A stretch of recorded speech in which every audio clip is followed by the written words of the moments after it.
Well, Just don't mind the kidding. fact that we have yet to create a new animation strictly for or specifically for this new double take segment that we have created.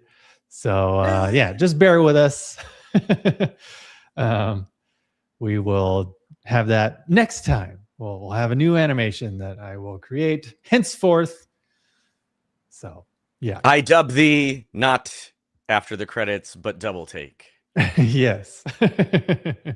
Okay, well, welcome everybody to Double Take. This is a new kind of format that Ealan and I are trying, where every alternate week, so for those of you that follow Hidden Movie Club, we do our After the Credits podcasts on Tuesdays every other week.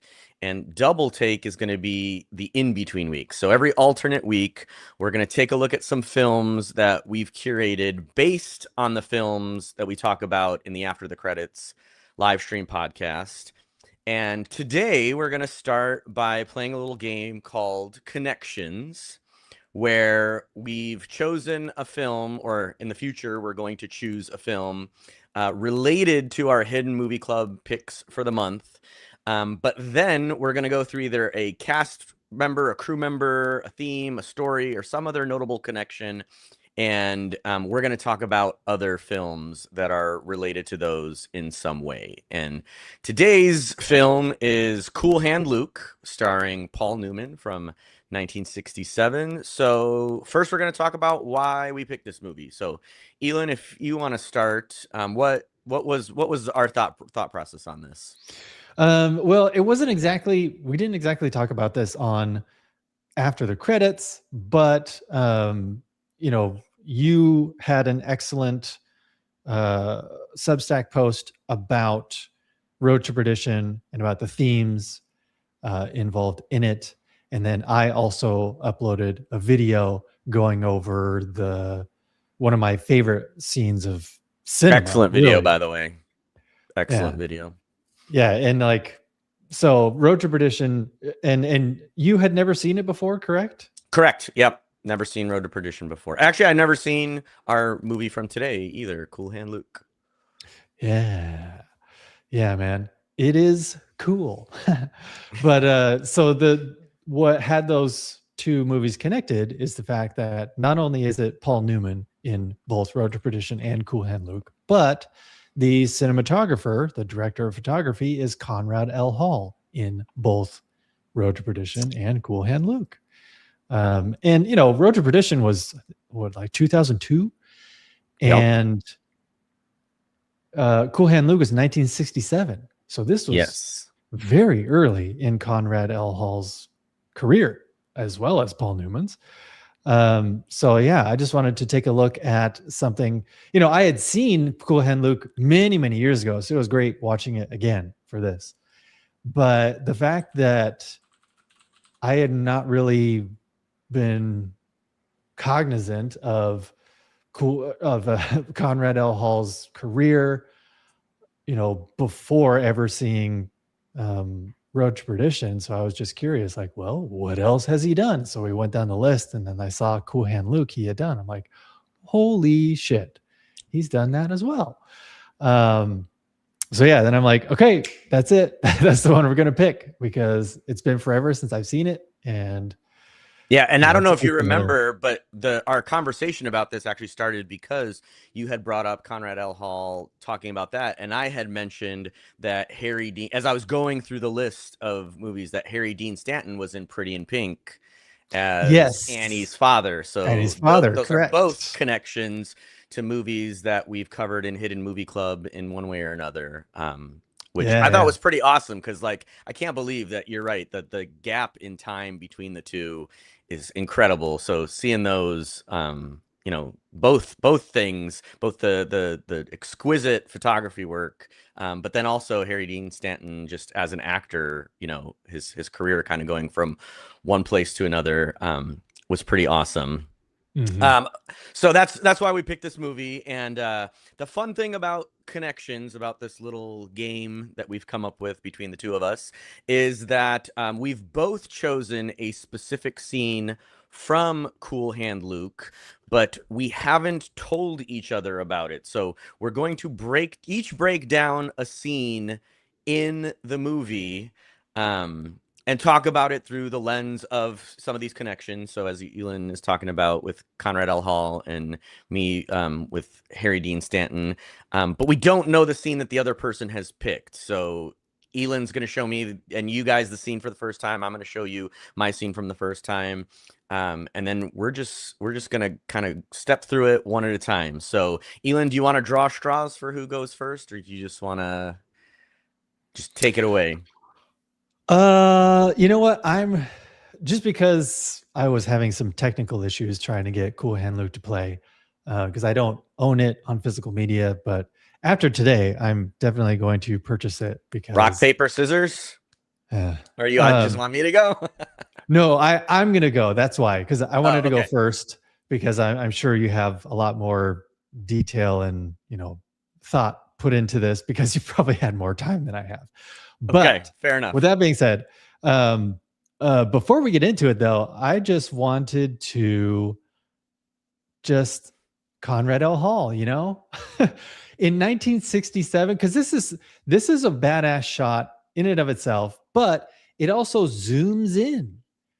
Like, obviously, we can't show the actual footage, but if you were to watch this movie and see this shot, it zooms in. So, like, he just positions the camera perfectly to basically be, covered by the actor's nose, I can imagine, unless they did some other like movie magic to make the reflection happen. But yeah, and that's not the only one. You can see this shot.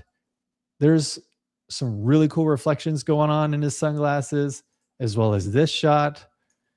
Man, like, I especially love the split, like even in that first one, how it's the prisoners split on the one side and then the lawmen on the yes. other side, like, and then in the shot with this one that you just had on the screen, Yeah. Luke is kind of like right in the shades, right at the Right. forefront, and they're all kind of like warped with the road going out. It's great camera Mhm. work.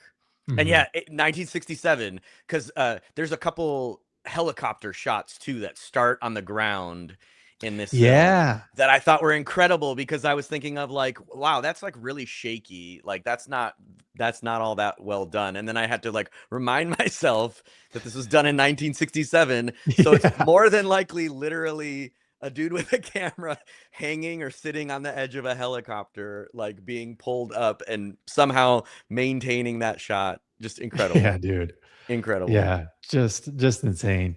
Um, but yeah, the scene that I chose was when it's during if you're familiar with Save the Cat or any kind of screenwriting, whatever, and the beats that a lot of scripts follow with films in general.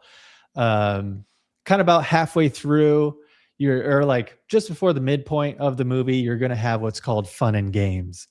And, I did have a couple other scenes in mind that were a lot more poignant, a lot more like dramatic, because this movie goes in and out between, really fun, entertaining set pieces to, very dramatic, pulls at your heartstrings kind of scenes.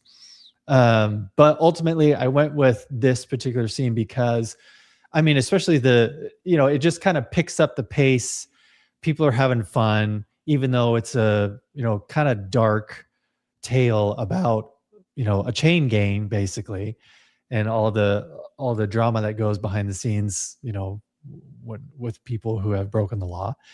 Um, so yeah, I just love the pace of it, the fun of it.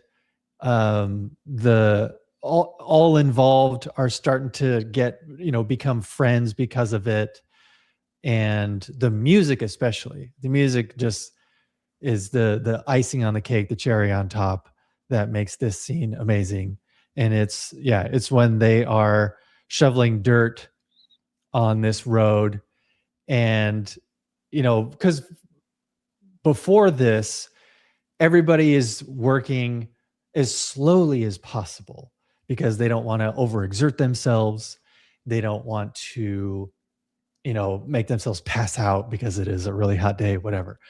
What do they call it? Be bear clawed or something like that in the movie? Yeah, bear clawed, which I don't exactly know why they call it that.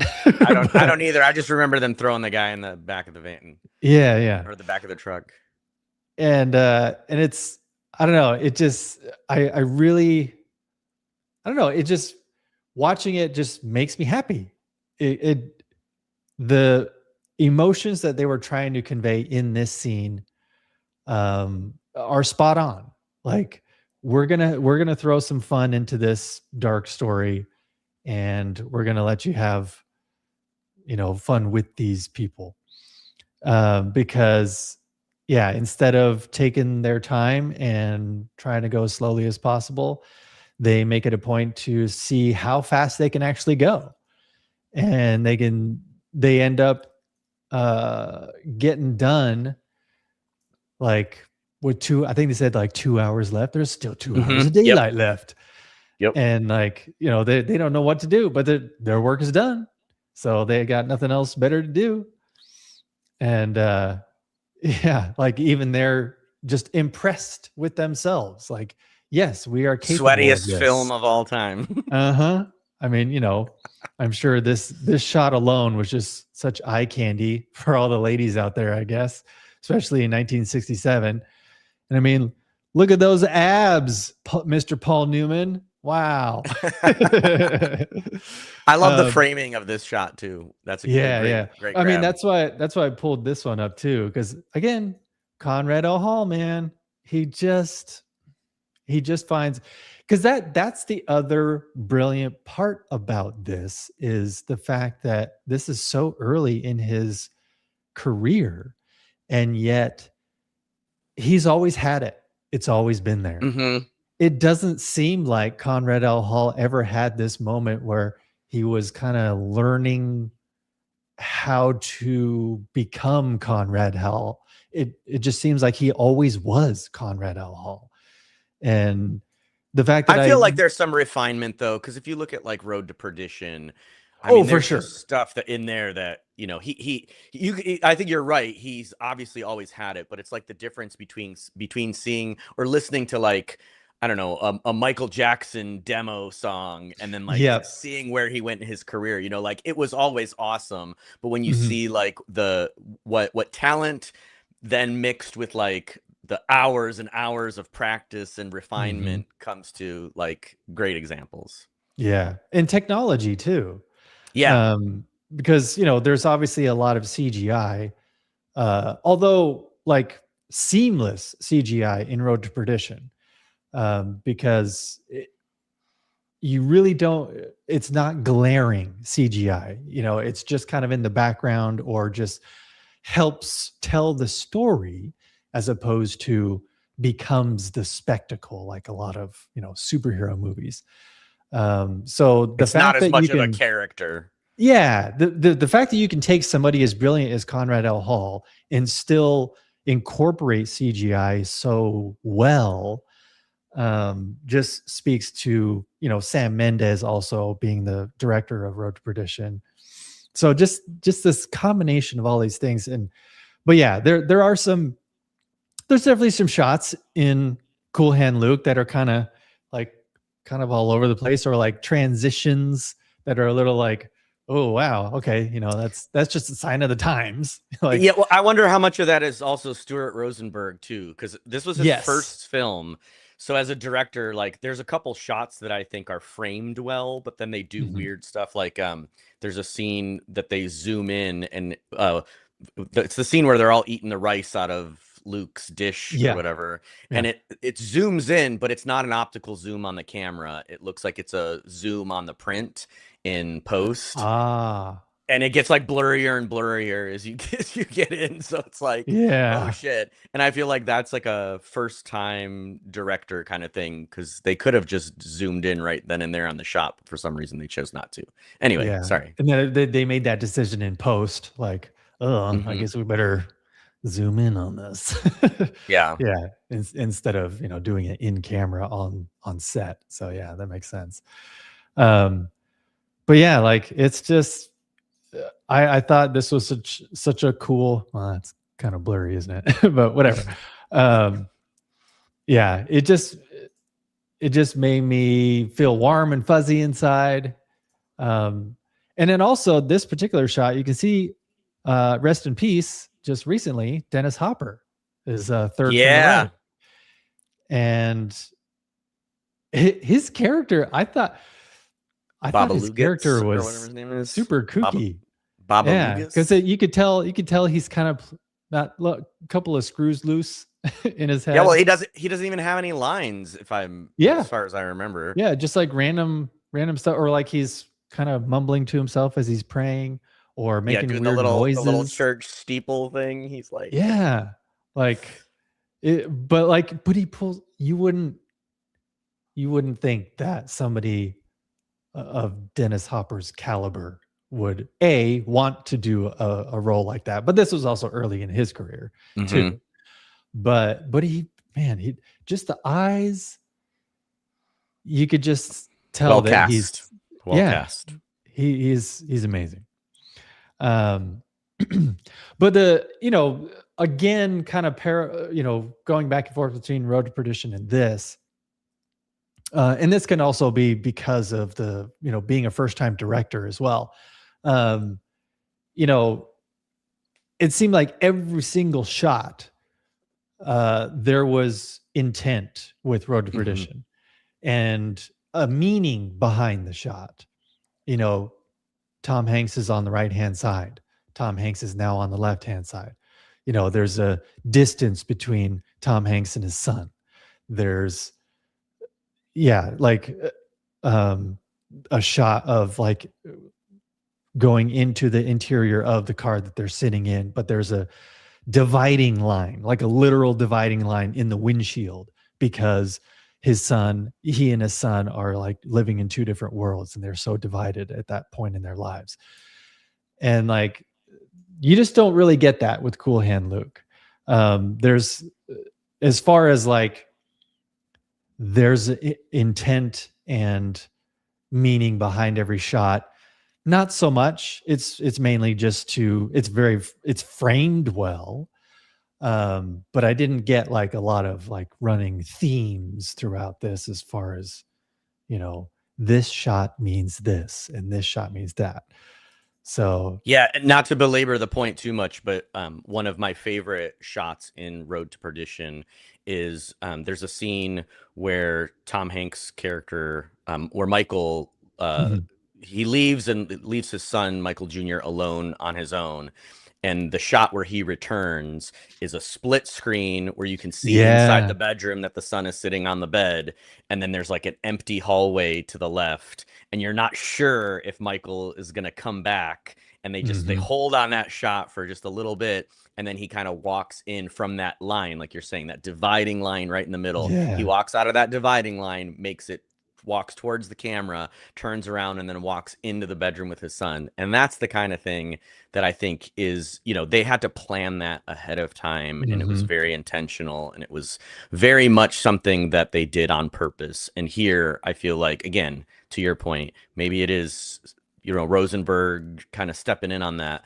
The framing is excellent. It just doesn't, a lot of the times, doesn't have some of that symbolism. In my breakdown, I point out a couple things that I think have some symbolism, but they very well could not have. I could be pulling something out of nowhere. So right. So honestly, that's the scene that I chose because it just gave me the warm fuzzies, and I really enjoyed it.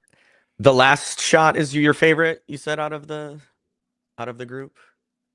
I think this shot is because it's following the, was he the warden or because and kind of that's the boss, that's the sunglasses guy, right? Yeah, that's the sunglasses guy because he got his cane in his hand. Boss Godfrey. Yeah, but yeah, just low to the ground, following it. I don't know. I just really like shots where it's like following somebody from behind. I just really get a kick out of those. You like butts, and you cannot lie. Yeah. And there's a lot of those shots in Andor, just to as an aside. Nice.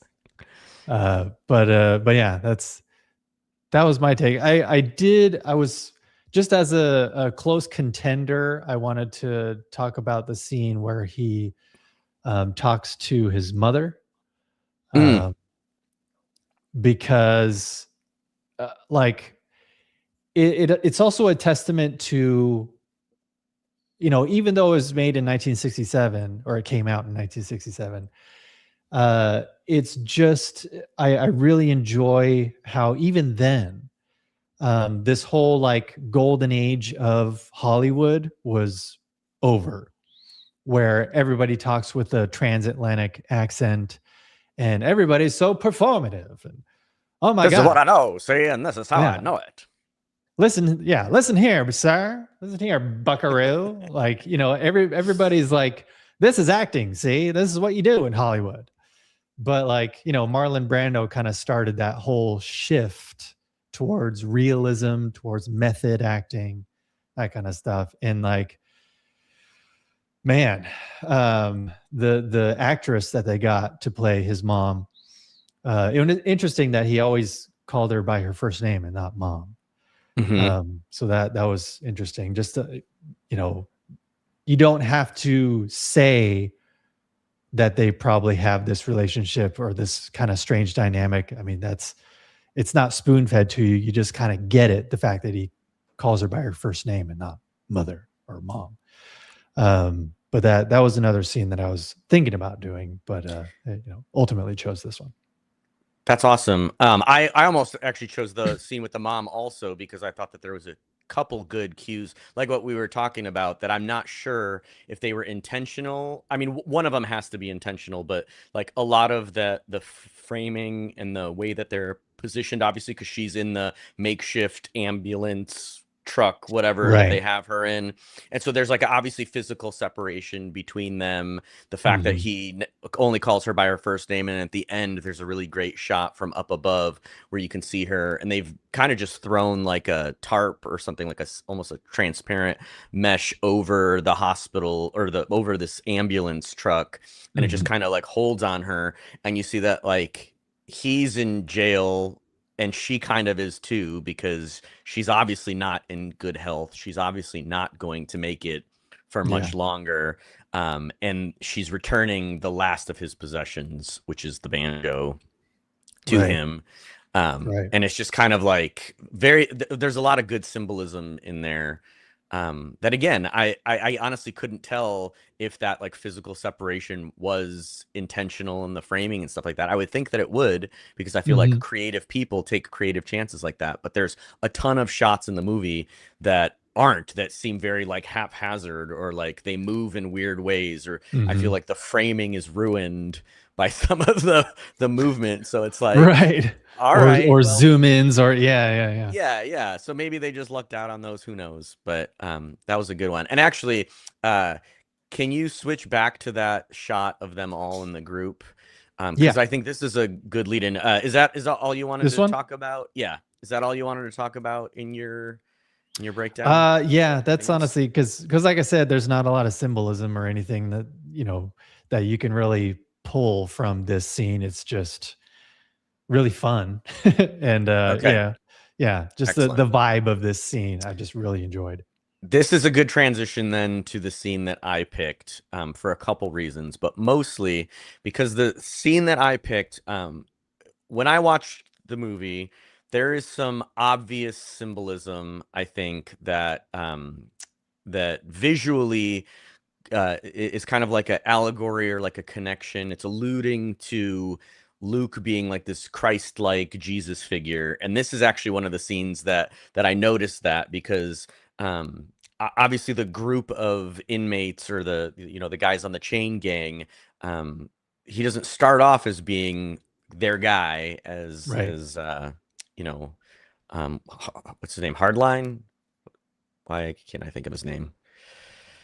Oh, Oh, the dragline. Dragline. Yeah, yeah, yeah. uh Dragline kind of changes his feelings towards Luke after the poker scene.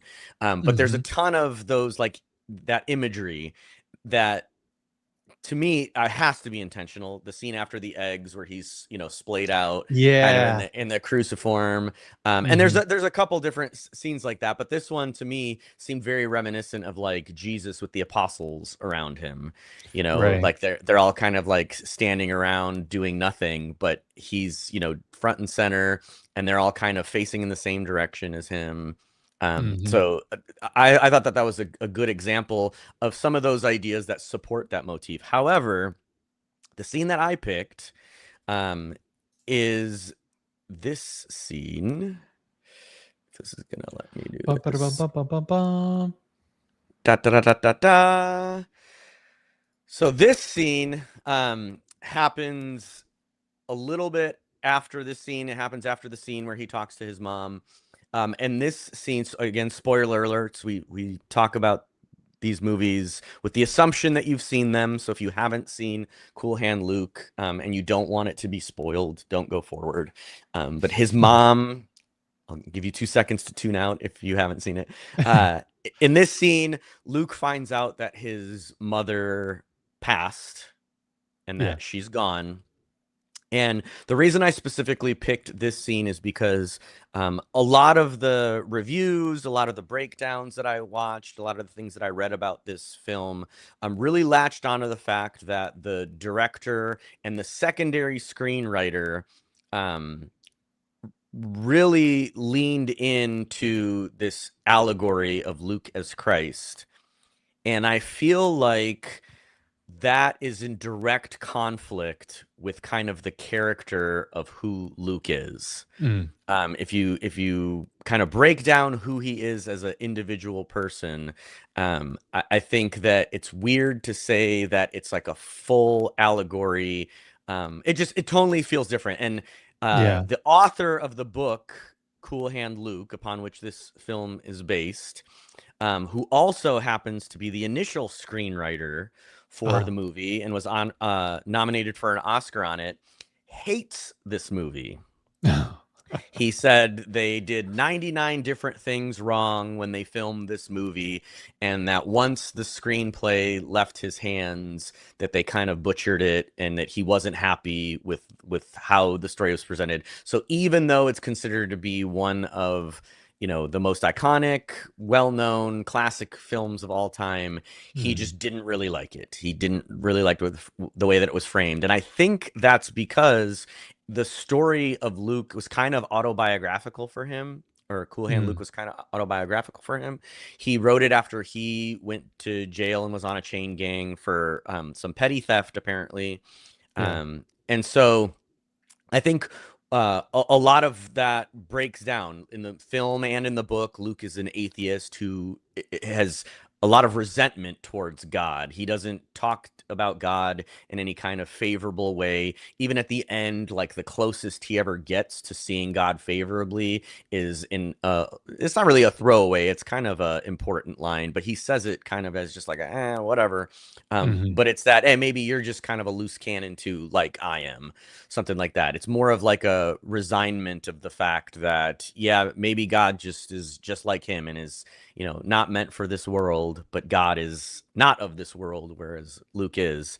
Mhm. And so this is the scene that I want to break down and present in the context of, I think that although it's super clear that the film has a lot of allegory of Lucas Christ, that was something that was inserted by the director and potentially some of the other casts, but maybe started or incentivized by the director, because I think Mm. this scene actually shows quite a bit that that's not Luke's style and that's not who Luke is. Yeah. So the first thing I wanted to point out, and again, this I might be reaching out of nowhere, but this scene stood out to me for a couple different reasons, and a lot of it has to do with the cinematography and the way that the scene is shot, combined with what is actually happening with Luke as a character. And then I Mhm. have a couple behind the scenes little facts that I think just make the scene a little bit more meaningful for me. So first off, I love these shots when they're showing the delivery of the letter, the note, where Luke finds out that his mom has passed. Because in this first scene, you see them through the fencing. Yeah. There's only one spot in the prison that is open to the outside world, and it's the door that comes through here that they then have a little secondary door. It's almost like an airlock that they deliver the letter into the scene. So I love the fact that they start the scene with them, quote unquote, behind bars. It's like through this chain link fence to kind of establish them as being trapped in this area. And again, kind of similarly to the way that they show his mom from the top trapped in the back of that ambulance. But then they get into the story, and you know, it's or in the event of what's happening, and you see them inside. So now we're completely inside the jail, and then it switches back, and you see the actual note being delivered from the outside to the inside. You kind of see that crossover. So you go from outside to inside, back to outside.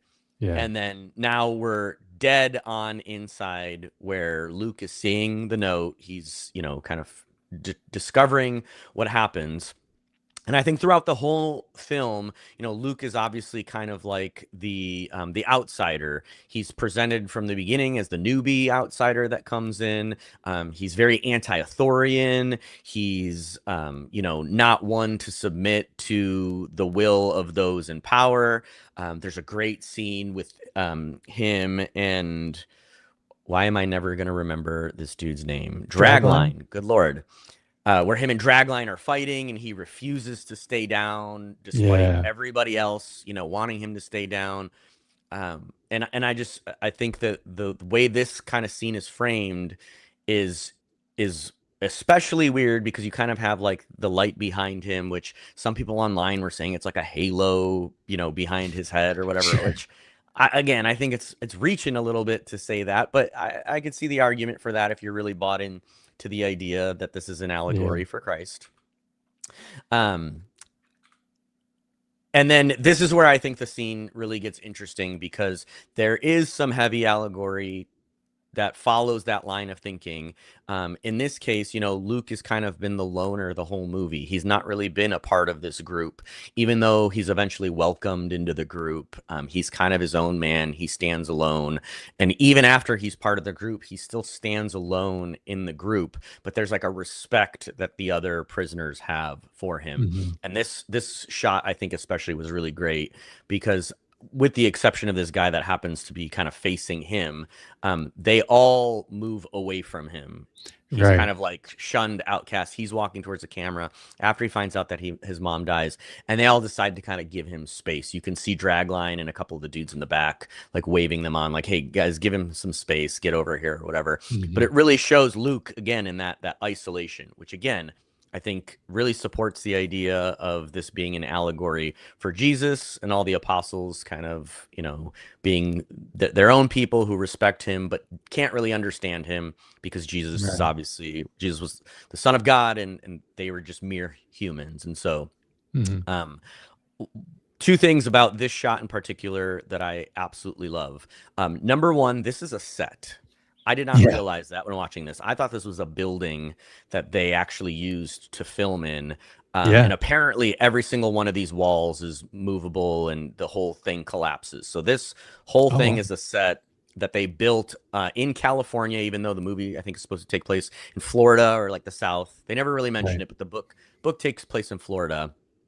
But this whole thing was built, and they had to, if I'm reading what the interviews with the various cast and crew say, they had to rebuild this set twice, because when they initially filmed this, they were at the very beginning of filming, and the director wanted Paul Newman to pick up the banjo and play this song, and he didn't know how to play the banjo.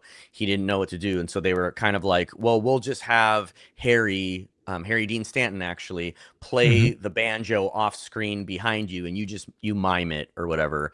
And apparently they got into a huge fight. Paul Newman didn't want to do that. He did one take of himself with them playing the banjo off the background, but he like wasn't into it. They got into a fight, and they were like, okay, fine, learn how to play the banjo, or, you know, get it as good as you can and then come back. And so they ended up actually filming what's in the movie much later, Yeah. near the end of filming. And Harry Dean Stanton actually did teach him to play the banjo, taught him to play the song on the banjo. So that Mhm. performance that you see from Paul Newman is not only him actually playing the banjo and actually singing, but they did it in one take, which I think is Yeah. phenomenal, because there is some just incredible cinematography and some incredible filmmaking that goes along with that. So those two things are really fun to me. Yeah. And But incredible acting too, because yeah. that's one of the few times you actually see him cry in Hmm. this movie. And like, Yeah, and I love that the tears, because of the way his head is kind of like tilted, just fall. They mhm. don't run down his cheek or anything.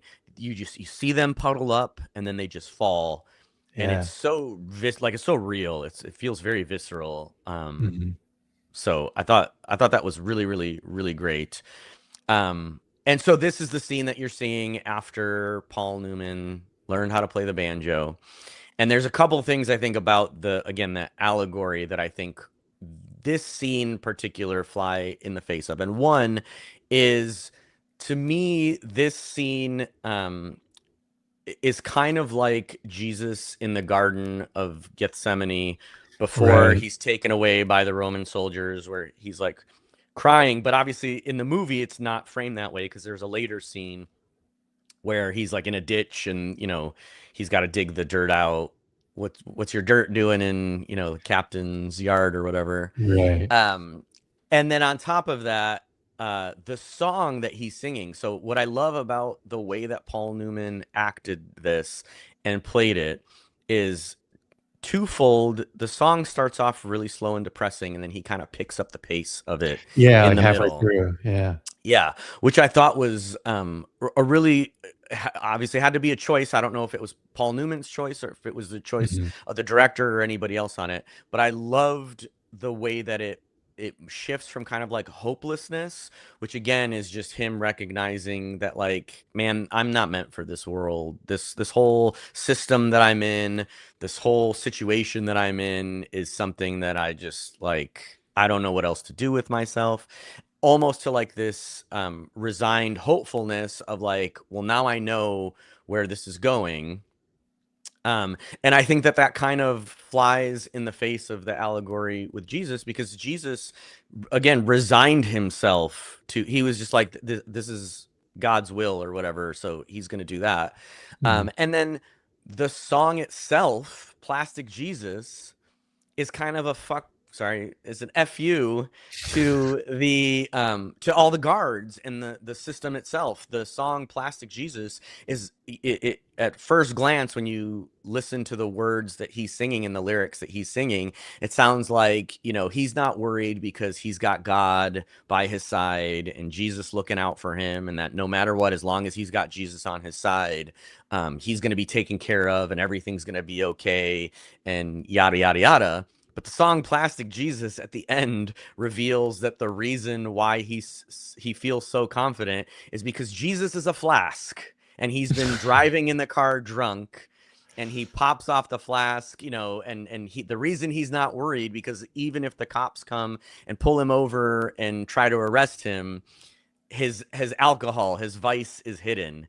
And Mhm. so in a complete contrast to the quote unquote character of Jesus, you have somebody who is not righteous. He is a criminal. He got into this situation because he committed a crime. Whereas Jesus is more like, Jesus did things that the establishment didn't like. And so that's why Jesus was, eventually arrested. He had a few run ins with Mhm. the law, but eventually was arrested, crucified, and all that. It wasn't that he was a criminal. It was that he was made a criminal because he posed a threat to the establishment, which, again, in the film, they kind of frame a lot of that stuff that way. Yeah.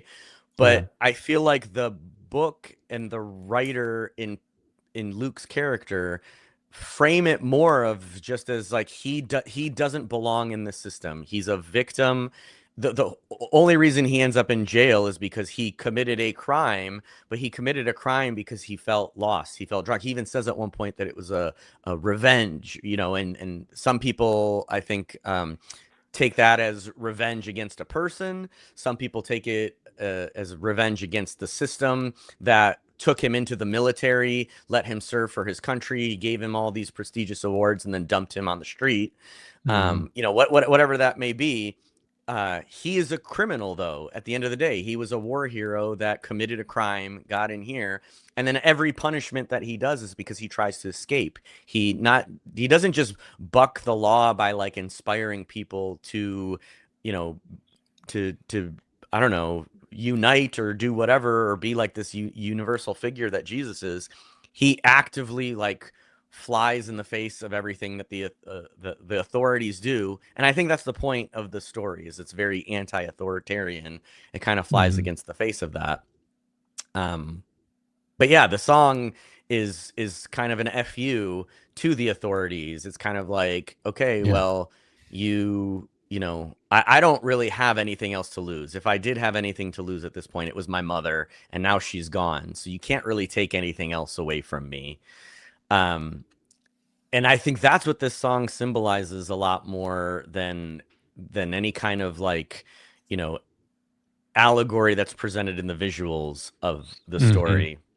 Do I have one more?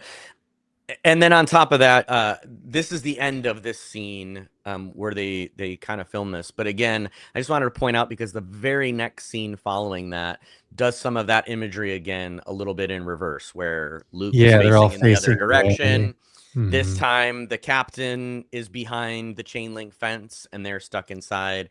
And this is where Luke is getting put in the box for, again, nothing that he did. Mhm. He didn't do anything in this case, other than be a threat, you know, by uniting these people. But in order to keep him from running, they throw him in the box. And I think that those two scenes kind of back to back really kind of speak to what the person who wrote the story was trying to say versus Yeah. what the filmmakers were trying to say when they made the movie. And I just think it's interesting because I don't think you can argue that there isn't an allegory for Jesus. There totally Right. is. Yep. Several scenes show it. It's not hidden in any way. But I just think tonally it kind of flies in the face of the story of Luke and who he is as a character. And even again, at the end, the resentment that he shows to God, um, when he's kind of screaming you know, at the sky and whatever. And yeah, I just think there's a lot in this scene that, and on top of that, I haven't didn't see any other breakdowns of this scene. I didn't see really very many people talk about it, other than just noting that Paul Newman did a fantastic job, which he 100% did. And I think I kind of mentioned it at the beginning, but um, behind the scenes trivia was that when they came back to do this scene and Paul Newman had played it, the part of the pacing with that shift where he sped it up a little bit and made it a little bit more upbeat. When they were done shooting this, the director kind of yelled, you know, cut. And Newman said that he could do it better. He wanted to go again because he thought he could do it better. And Mhm. Rosenberg looked at him and said something along the lines of, "No one could have done that better, not even you." Yeah. And you know, to his credit, I kind of agree with that. The way Yeah. that scene was done, the acting, the way his voice sounds, the shakiness, the tone, everything is just it's fantastic. It's fantastic. I really, really, really enjoyed it. Yeah. I like that choice. Thanks, Derek. You're welcome. Thanks for your choice as well. I think this movie had a lot of really iconic scenes. Mhm. I think it still blows my mind. I know we said it at the beginning, but the fact that it was made in 1967 Mhm. is stunning, just absolutely stunning. I think when the first time I saw it, because I watched it a few times in preparation for this, the first time I saw it, I thought the pacing was slow. I thought there was some sloppy directing choices. Mhm. Um, I don't know that I think all of that anymore, because as I watched it more and more, it was like they really they really went to town on this. There's a ton of excellent work that was put into this. And also, actually, I don't know if it's the scene that you did or not. I know it's one of the scenes of them working in um on the road. They're like Mhm. paving a road or something. But let me look up who it was really quick. One of the crew members that worked on the film actually recorded with an 8 millimeter camera. It's about 15 to 20 minutes. They recorded the filming kind of behind the scenes of the scenes before DVD behind the scenes things were even a deal. And they Yeah. didn't release it until 2005. It's called Luke. Mm. And I have to look up who it was because I don't remember off the top of my head. Cooper? No. Who was it? Let's see. But anyway, I'll find it. But it was somebody that was on set for the movie that filmed it, and the entire short film from 2005 was completely in camera footage. There's no editing, so all the cuts that were in the original 8 millimeter shot are in that one. And I tried to find it, but apparently, the person that owns the footage, where is that? It's gonna drive me nuts that I can't find it. Is a Russian spy. No, Bruce Conner. Bruce Conner Mhm. filmed it while they were making the movie, released Mhm. it in 2005, and the only reason it was released was because he was selling the original 8 millimeter print and it was sold at auction. So the movie has that short film, that scene or that footage has never been screened publicly other than that museum exhibits. There's no way to Mm. watch it on streaming. There's no way to watch it through any other means online or anything like that. Dang. And the auction listing, I think, is still up, or somebody captured, some screenshots of it, and it even says that it does not include the rights to digitize the film, to screen it, or do anything like that. So the only way Whoa. you can actually see this footage is if one of the museums that licenses or gets permission for it brings back one of these exhibits, which from what I read, I think the last time was 2016 or something like that, that anybody got the Whoa. ability to screen that or play that. So I would really love to see it because, again, I think it would show a ton of what it took in 1967 to put together this movie, to put together some of these scenes, to frame them that way, to there's still lighting, there's still microphones in the shots, there's still all kinds of stuff that they have to do that you Mhm. don't see in the final product, that I think just show how much energy, thoughtfulness, and everything went into this film. So I have to give it a lot of credit. I just kudos. That's all I can say. Yeah. And I really like how, movies from this era, especially, um, like the very first scene when Carr, uh, that big dude Carr, is just going over all the rules and like, you got to do this or you're gonna go in the box. If you do Yeah, this, you're gonna go in the box. Like, like I just love scenes like that where it's just. I mean, he almost seems. I wonder if he was also like an auctioneer or something because like just the rapid fire way that he was able to deliver all those lines and all those rules. Like you really don't see a lot of scenes like that nowadays with just yeah, such quick dialogue and just yeah, just like that vibe. Because yeah, back then you couldn't rely on, fantastic visual effects and everything. Like you had to have interesting dialogue. You had to have interesting people delivering that dialogue. And yeah, so we may go over this at some point, but I'm a big fan of one of the Coen brothers' lesser known films, The Hudsucker Proxy with Tim Robbins. mm. And there's a very similar scene, which I can only imagine was very inspired by that scene from Cool Hand Luke, because it's this guy going over all the rules of the mail room in this like huge high-rise building. And he's like, you got to do this or they'll dock you. Or he's talking about like docking from their actual pay, and like, yeah. So it just watching Cool Hand Luke today totally reminded me of that scene in Hudsucker Proxy. So I can only imagine the Coen brothers were like, let's do something like that in our movie. Nice.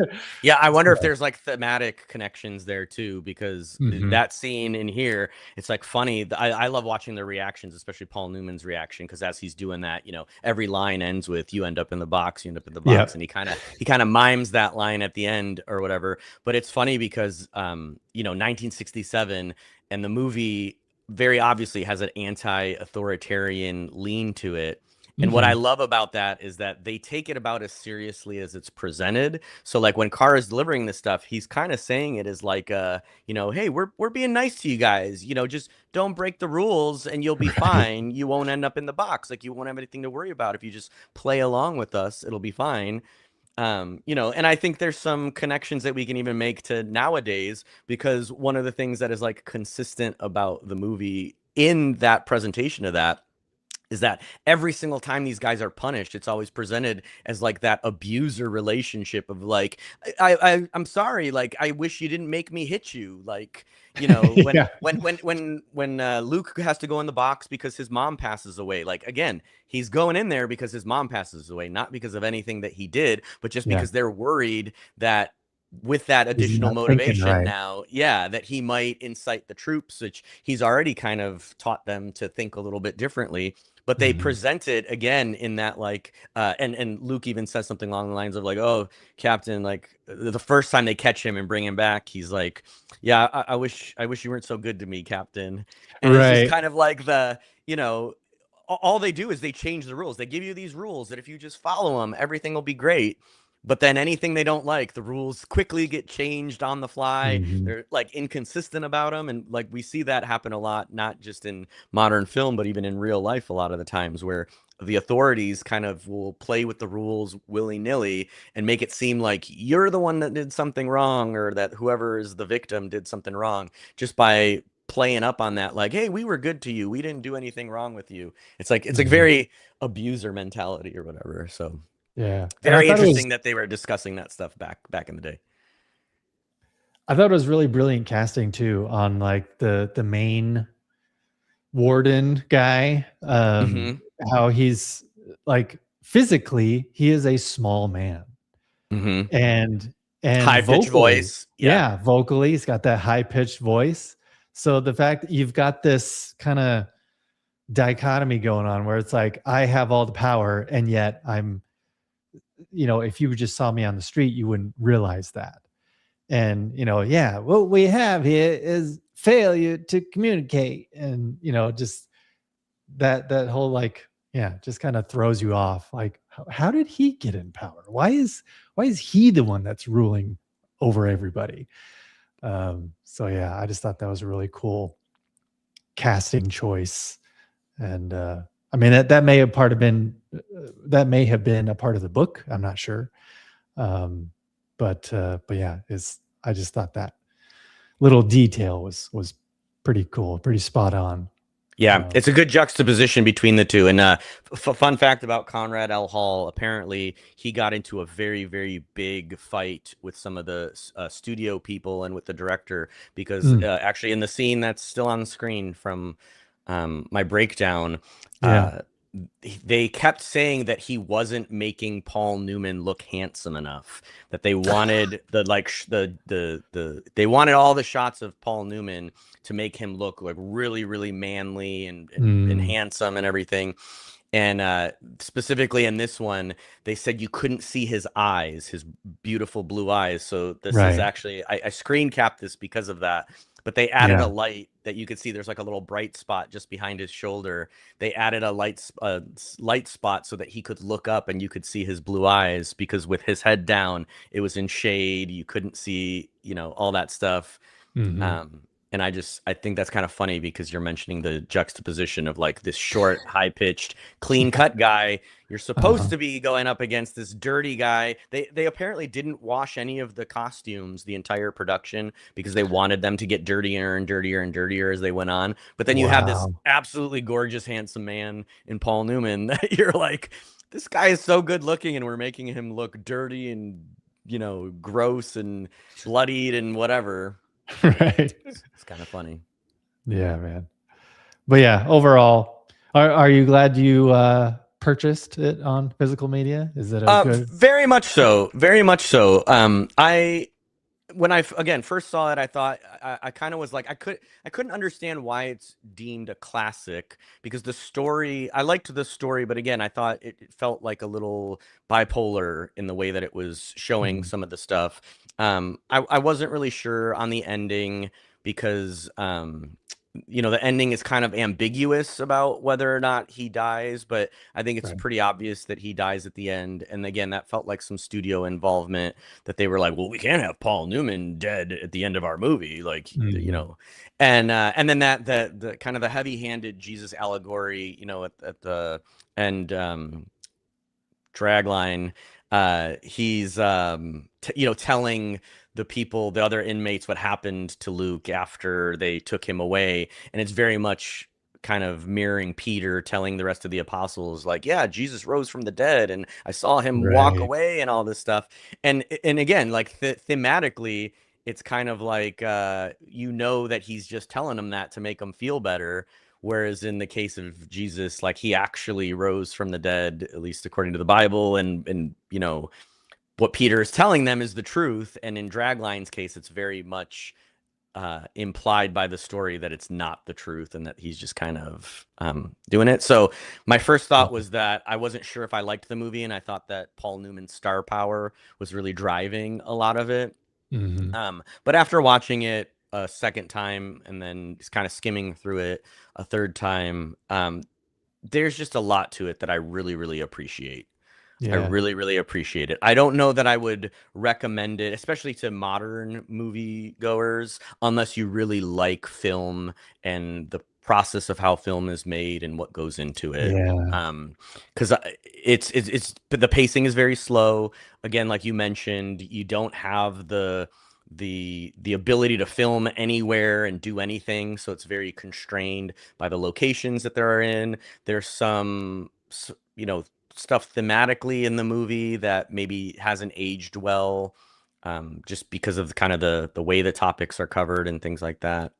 Mm. But anybody that's a movie buff, a cinemaniac, if you will, Yeah. um, I would not only recommend it, but I would recommend the Blu-ray, or at least any version that has the commentary. Which, that's another interesting thing. The commentary on this one was by the Paul Newman historian and biographer Eric Lax, who didn't Oh. have anything to do with the film, but had a lot to do with several of the behind the scenes videos that were shot more recently afterwards, because he's really done a bunch of deep Oh. dives into this movie.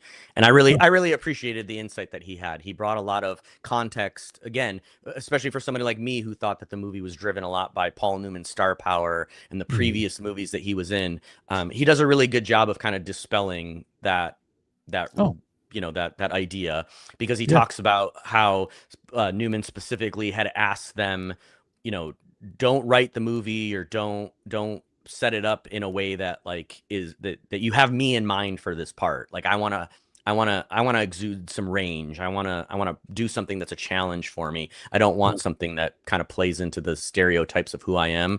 And Mhm. because of that, I don't think that some of my other favorites of his, including Road to Perdition and The Sting, would have been made in quite the same way, because I think they would have fallen back to hey, he's the handsome Hollywood hunk star that Yeah. we're trying to push now. So Right. him having those opportunities and that stuff, I think, is reason enough to recommend it to people, because it really is kind of a time capsule of Hollywood history, and it's just a great study into how movies were made back then. Yeah, dude. Agreed. All right. Yeah. Well, we're right about an hour. So, Yeah. Well, that's it for our first episode of Double Take. ba-doo-ba, ba-doo-ba.